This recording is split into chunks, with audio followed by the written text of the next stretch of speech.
first want to thank everyone for coming to hear my story, how I survived. I want to thank the hospital for taking such good care of me. For me and my family, they've been here. And anything we wanted or needed, they've been able to provide that. I want to give a special shout out to my pastor for driving down from Indianapolis to be with us. And for all the families and all the people and all the vigils that I've heard about. I haven't seen them, but I heard about them. Keep us in prayer. We're going to need it. Thank you all.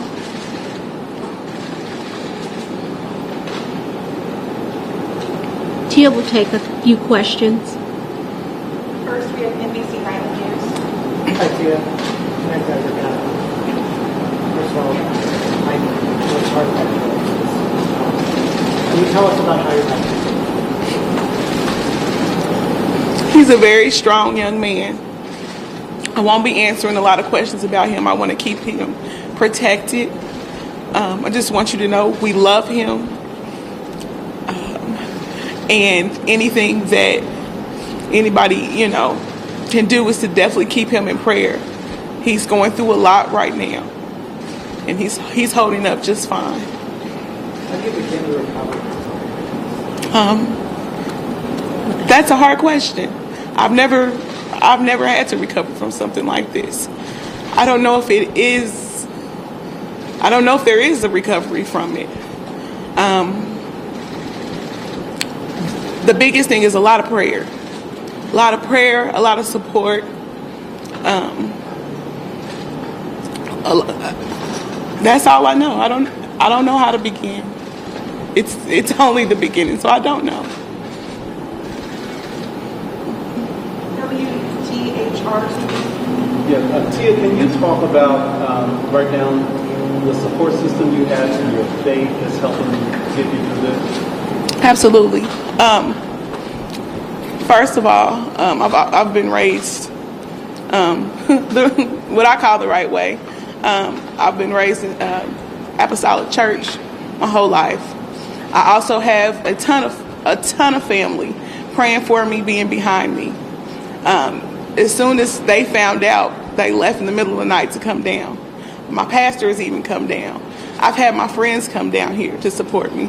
And this isn't all the family. This is just some of the family that you see here.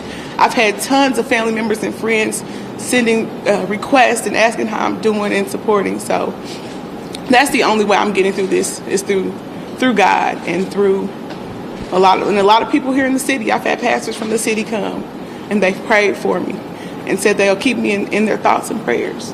It's the best way I'm getting through it. And what about going home? Going home, I already know it's going to be completely difficult.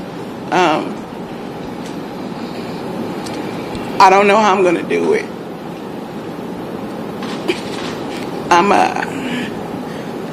Since I've had a home, it's always been filled. It's always been filled with little feet and laughter. And my husband, I don't know how I'm going to do it. I just know that I'll continue to need the support of my family, my friends, and even my extended family and friends I haven't met. I'll need that. Springfield News Leader. Yeah, you said that you wanted to share how you were able to survive. How were you able to survive?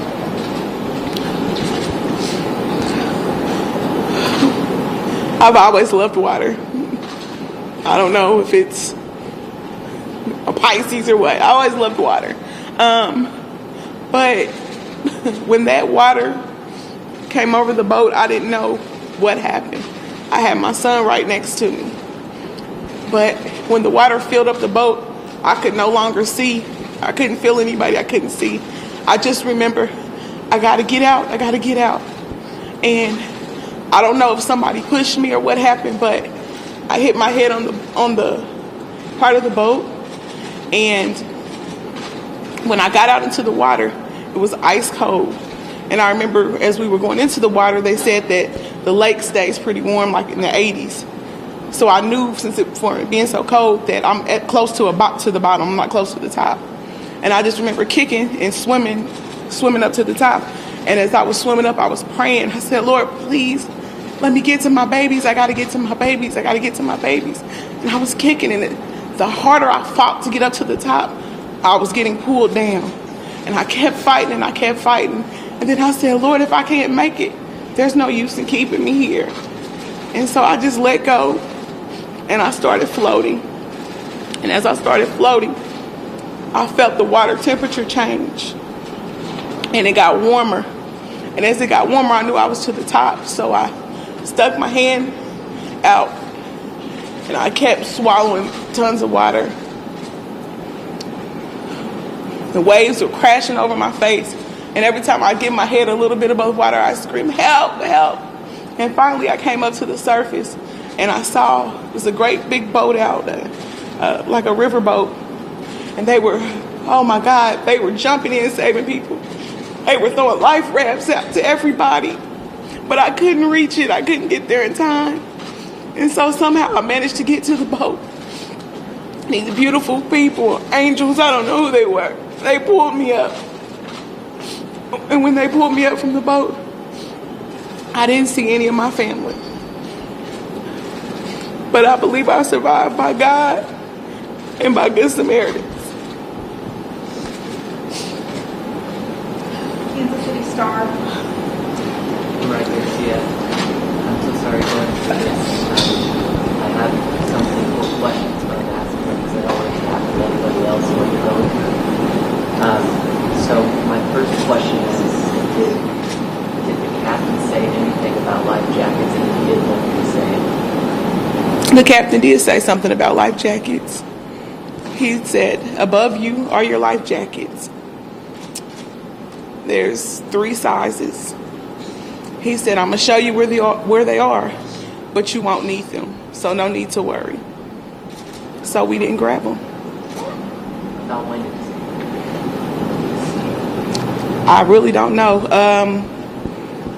I'm kind of in and out remembering minute facts, but it was said that that there are life jackets, but don't worry, you will not need them. And we were never told after that to grab them. And we've heard from a couple other survivors that the canopy that was over your head may have come off, and that's how some were able to get to the surface. Do you have any memory of what happened with that canopy above your head? I have no idea. I just know when the water, I was sitting close to the front, so when the water came up over me, I immediately floated up, but I hit my head on something, so that's all I know about that. And the last thing I wanted to ask is if the plastic curtains that were around the side of the boat, they prevent you from getting out those windows. I have no idea. Again, I can't answer that. I don't know how I got out. I couldn't see anything, so Thank you. you're welcome. Your wife, Ruth. Tia, in the chaos of the situation, how soon did you realize how tragic this situation was? It took me maybe a minute to realize. It took me a minute before the boat went under, because the water was splashing. It was so hot. We thought this was just great, the water splashing. But when a big swell came in, that's when I got nervous. And then the next big swell is what I didn't know the boat capsized. I thought it went under. So when that next big swell came in, I did go under.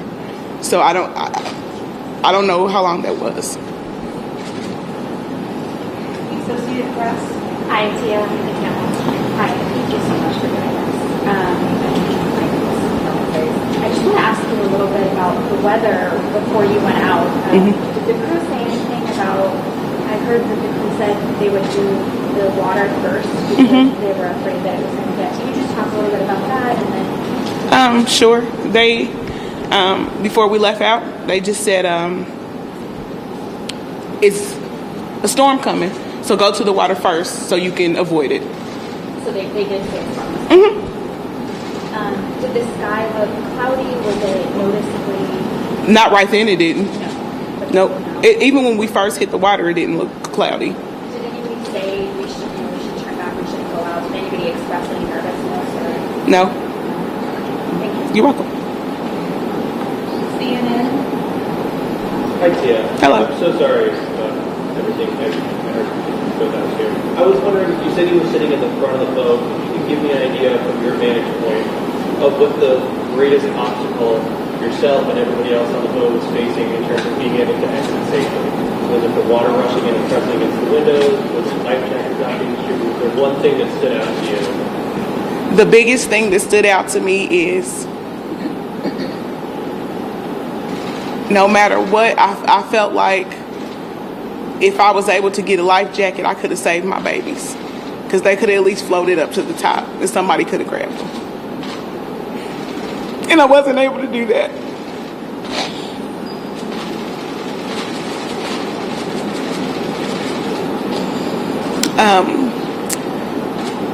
I can't say what the restriction was because when I went up, I thought I hit the ceiling and I thought I was dead because I didn't know how to get out from. I'm great with directions, but in water I'm not. I don't know which way I'm facing. So when I went up, I didn't know if I was in the ceiling or I figured I was in the ceiling because I wasn't moving, and then something just kept pushing me. I kept floating up, and so I don't know if I was coming through a window or if somebody did remove the roof. I have no idea. Tia, thank you for taking the time to do this, and I know it is difficult. We talked to the owner of the company. There's other boating companies around. Do you think duck boat companies should take their boats back on the water? That's something I'm just not at liberty to say. I have no idea. Based on what you and your family do? Based on what me and my family went through, I never want to be on any boat ever again in my life. Anybody's boat. And one last follow-up. You can tell us, we're hearing stuff about your family. How do you want them to be remembered? This was supposed to be a part of the family. I want them to be remembered how they were. I lost 9 people. I lost my husband, he would have killed a rock over anybody, over my family. He was so loving. And he didn't look like he was, but he was so loving. To remember my babies. My oldest son was Reese, who was on the autism spectrum, but he made every day worth living and knowing. And he was the happiest, sweetest little boy anybody would ever want to meet. I love everybody remember my Evan, who was 7, who was extremely smart and quick and witty. He loved life. And he was a great brother, a big brother and a little brother. And then my baby Aria, she was only 1, and she had 1,000 personalities wrapped up in her one. She would blow kisses and she would fight. She was a little fireball and my only girl. And then to remember my Uncle Ray, he was the oldest of the Colemans.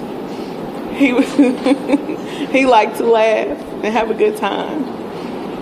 My father-in-law, who had a heart of gold, he would give anything for anybody. My mother-in-law, who was like a second mom. I never knew I would marry into such great people. I never knew it. She was always there with a supportive word. My sister-in-law, who I call my sister because she was so loving. And she'd do anything for her family. For my nephew, Max. The sweetest baby ever. He loved big hugs and warm kisses. So I would ask everybody to remember my family as the beautiful people they were.